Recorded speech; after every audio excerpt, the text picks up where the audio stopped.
حضرت حبیب رضی الله عنه صحابه کی پر هجا و دلال بو. دست مشرک مکه دا اسیر بو. مشرک مکه جبو کویا عیدان بکن درخستن میدان تنعیمه. جیرا گوتن یا حبیب دا خوزیک تا داویه هی کاجمه را ببیجه. حضرت حبیب رضی الله عنه گوجمه را مساعده بکن ادو رکات نمیج بکم.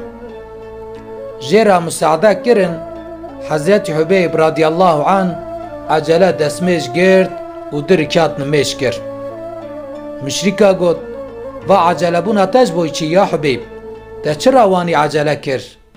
حضرت حبیب رضی الله عنه گو اگر و نگوتا جترسا مرنه نمیجا خود دریج دکه مهین دکه نمیجا خود دریج بکره. مشرک مکه لهمبر ایمان او یا عجیب ما ایمان. گو حبیب ام اشتر تشتکی دی بیجن. ام اشتر تکلیفک پر قولای پر حسان بکن.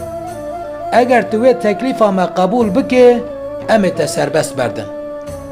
آنها دو ساته دا تو دخوازه حضرت پیغمبر علیه الصلاة والسلام هبیا جمرا به اره ام تسربست بردن. دبی حضرت حبیب رضی الله عنه گو لهمبر سربست بونا ما لمدینه منوره دزقاق مدینه دا هستریک جید نگه پیغمبر علیه الصلاة والسلام را هر از دیسا قبول ناکم.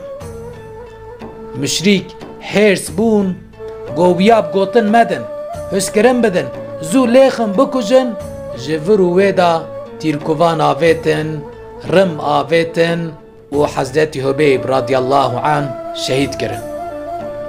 حضرت حبیب رضی الله عنه وقتا که شهید نبویه بری خوب عزمانا دا قامه کر گو الصلاة والسلام علیک یا رسول الله.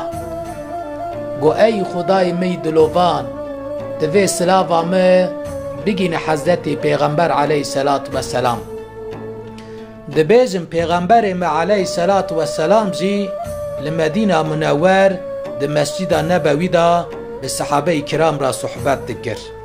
بجاره که دا صحبت خوب بری گو علیکم سلام یا حبیب گریا حسر خوب پاکر داویه جی گو مشرک مکه آنها برای و حبیب شهید کرن.